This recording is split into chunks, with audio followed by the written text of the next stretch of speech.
plaintiff, Carly Bebergal, was addicted to heroin for 5.5 years, and that's what she met the defendant. Carly claims once, while hanging out with the defendant, she overdosed, and the defendant saved her life. And she's now been clean for 16 months. However, Carly's suing the defendant today for unpaid loans. Defendant Corey Wendt says when he revived Carly after her overdose, it was extremely eye-opening for him. Corey claims after Carly overdosed, he worked on her for 7 minutes to bring her back to life. But unfortunately, he then relapsed a year ago after his twin passed away. Start with you. All right, first I just want to say I'm very grateful to be here today. Your story has really inspired me in the battles that I've faced in my life. I used to be addicted to heroin. I was addicted for over 5.5 years. During that time, I had moved out to Wisconsin. I had met Corey, became a really good friend. He was doing well in sobriety. We went to meetings together. Unfortunately, I wasn't really ready to get clean at the time, so I was involved in a lot of illegal activity, prescription fraud, different things. And I was still using. He had invited me to spend time with his family, and I had used behind his back at Christmas time. I overdosed, and he actually saved my life. Ooh. Yeah.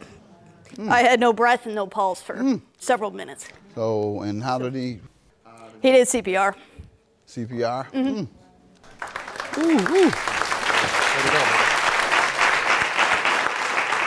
Did that stop you? Nope. Well, it scared me, so I went to treatment right after that. Okay. And unfortunately, I ended up getting arrested in treatment, but it probably ended up being for the best. You didn't relapse after that? I used it a few times after that. Yeah.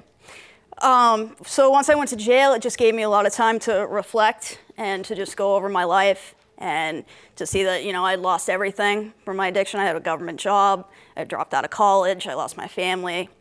And so I was able to finally reflect and make a change, and I've almost been clean for 16 months now. Good. Good. The upside of a good judge. Went to rehab in jail and changed your life. That's right. Then you saw another judge you thought inspired you to change your life, so you say, in me. On that note, I have a young lady in here today. She came before me when I was a judge at 36th District Court in Detroit, and she said I inspired her because I gave her, I guess, a second chance, if you will, and she went to the same undergrad university I attended, Eastern Michigan. She went to the same law school I attended, and she has passed the bar, and now she's a lawyer. Give her a hand. Say hi. All right.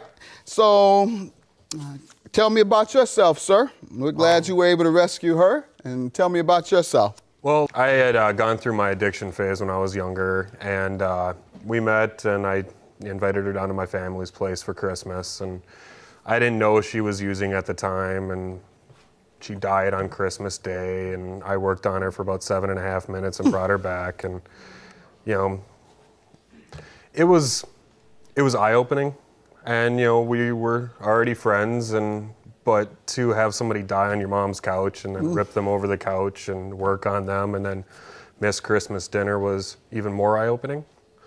So she decided she wanted to go to treatment, and I supported her through that, and she went to treatment, and in the interim we had done some talking and decided that maybe we were going to try dating.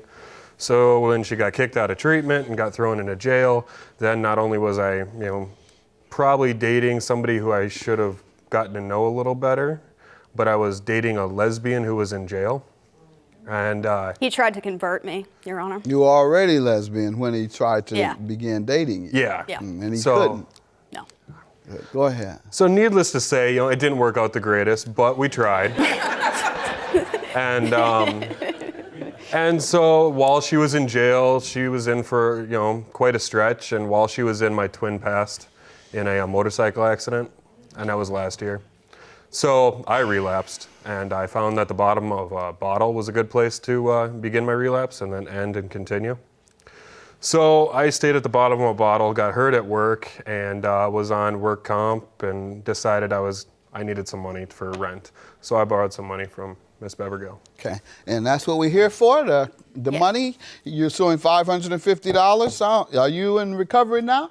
Yes. Sounds like you are. If you're going to admit like that, that's the first sign of recovery, is for those who are recovering from drug or alcohol addiction, is that they are honest. That's the first sign. I do owe money, or I did borrow money. That's the first sign. When they start out lying, they're not in recovery. Still doing either that, or they still have their dope fiend ways, crackish ways, alcoholic ways, heroin ways. If they really committed to recovery, that's one of the first things they teach you in recovery. Am I right or wrong? Is honesty and repairing the damage you've done, if you can, to others, right? That's right. All right, so let's see where he is on that step. Let's start with you about the loan. All right, while I was incarcerated, Corey had kind of fallen off the wagon a little bit, as he mentioned. He was going through a lot of money troubles. He was about to lose his apartment, numerous other things. So I made a series of loans. We were good friends. I didn't think that he would ever not pay me back. And especially after what he had done for me, I was very grateful. So I made the series of loans, and I told him, you know, if you can't pay me back by the time I get out in September, then we'll figure out, you know, a promissory note or whatever. So he was able to make one payment of $300. However, he has not paid me anything else since. And we signed the promissory note stating he would give me about $100 per month, and he never did. Did it happen like that?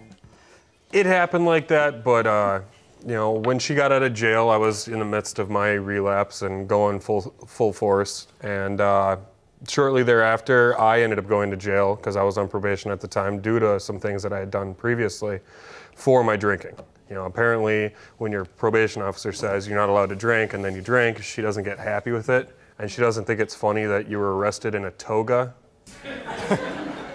So all that being said, she wasn't happy. So I did 67 days in jail and got out wearing the same toga. And then I went back to, you know, my place and decided I probably shouldn't be here.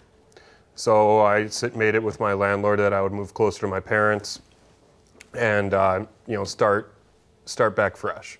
So by the time I got, you know, up to my parents, you know, trying to talk to Carly about, you know, my money problems, there had been quite a bit of time that had gone by where I couldn't make any payment to her, and she wasn't hearing it anymore. She'd already heard enough excuses, and that's what you're hoping today? She might give you a little more time? Ma'am, is that what you don't I think want that's to give what him he's more hoping, time? but, you know. That's what he's hoping, but you can't give it, and I Yeah. can't grant it if she won't give it, sir. So I have to order you to pay now. Judgment for the plaintiff. Have a good day, folks. Thank you. I'm gonna go home. And my guess is you're gonna go home, and hopefully, you know, you can give me a call and we can try to be friends and not ever try to date again. I would like to be friends, for sure. I'm still grateful to him. And, you know, I know at the time that he was in active addiction, and that's where it came into play. So I forgive him. All right. Good luck. Thanks a lot.